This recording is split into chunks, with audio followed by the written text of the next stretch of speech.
भगवान कल्कि को लेकर आपने कई तरह की कथाएं और मान्यताएं सुनी होगी, लेकिन बहुत ही कम लोग ये जानते हैं कि भगवान श्री कृष्ण संभल में ठहरे थे। कदम्ब के पेड़ के नीचे रात्रि विश्राम करने के दौरान श्री कृष्ण ने कलयुग के अंत में संभल में ही अवतरित होने की जानकारी यहीं बैठकर रुक्मणी जी को दी थी। तो आज हम आपको बताते हैं कि ऐसे प्राचीन तीर्थ के बारे में जिसका पुराणों में भी विशेष महत्व है। नमस्कार, मेरा नाम है कनुप्रिया सत्तन और आप देख रहे हैं अमर उजाला। प्राचीन तीर्थ श्री वंश गोपाल का विशेष महत्व है। पौराणिक मान्यता है कि भगवान श्री कृष्ण द्वापर युग के अंतिम चरण में रुक्मणी जी के साथ संभल के वंश गोपाल तीर्थ में कदम्ब के वृक्ष के नीचे ठहरे थे। यह कदम्ब का वृक्ष जो है वट वृक्ष वंश गोपाल तीर्थ में अब भी मौजूद है।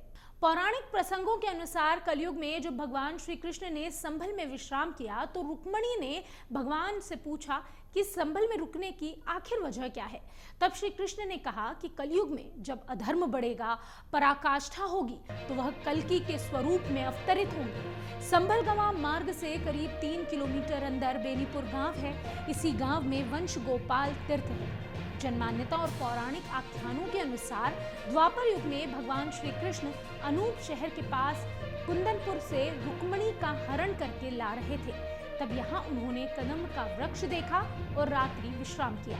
तभी से कदम्ब के वृक्ष का ये जो स्थान है, इसे तीर्थ का स्वरूप मिला। ऐसी मान्यता है कि श्री कृष्ण ने ब्रह्मा जी को बुलवाकर कदम्ब के वृक्ष के पास शिव मंदिर और सुंदर तीर्थ का निर्माण करवाया। तब इस स्थान को गोपालेश्वर महादेव का नाम दिया गया। वर्षों बाद एक निसंतान महिला एक बार मंदिर पहुंची। भगवान से उसने वंश की प्रार्थना की। भगवान की कृपा से उसे एक पुत्र की प्राप्ति हुई, जिसका नाम उसने वंश रखा। इसके बाद से इस मंदिर को गोपालेश्वर महादेव ना कहकर वंश गोपाल के नाम से जाने लगा। यह तीर्थ अब भी श्री वंश गोपाल कल्कि धाम के नाम से प्रसिद्ध है। कल्कि जयंती, कृष्ण जन्माष्टमी, सावन माह में जलाभिषेक के अलावा सबसे ज्यादा तीर्थ को पहचान दिलाने वाली 24 कोसीय परिक्रमा भी यहीं से शुरू होती है। परिक्रमा दीपावली के बाद गोवर्धन परिक्रमा की तर्ज पर होती है। 2 दिवसीय परिक्रमा के दौरान यहाँ मेला लगता है। इस अवसर पर एकत्र होने वाले भक्तों के लिए विश्राम, जलपान और भोजन की व्यवस्था भी की जाती है। कदम के पेड़ के नीचे परिक्रमा के लिए चबूतरे का निर्माण भी किया गया है। तीर्थ की 1 माह में 2 बार सफाई की जाती है। इससे जल शुद्ध रहता है। सप्ताह में एक बार जो है वो तीर्थ में श्रद्धालुओं के स्नान के लिए पानी भरा जाता है। शिव मंदिर के बराबर में कल्कि भगवान का मंदिर भी बनाया गया है। ये मंदिर अभी भी निर्माणाधीन है। रात की रानी के पेड़ से पूरा परिसर सुगंधित रहता है।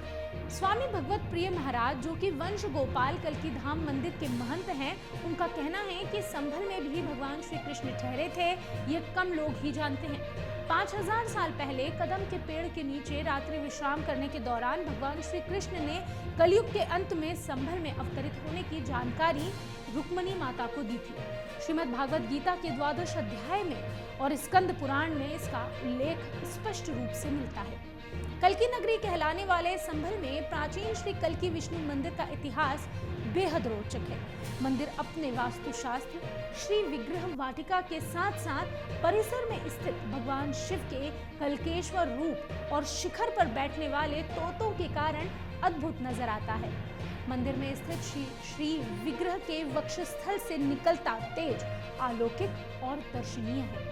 खास बात तो यह है कि यहाँ मूर्ति को स्पर्श करना मना है।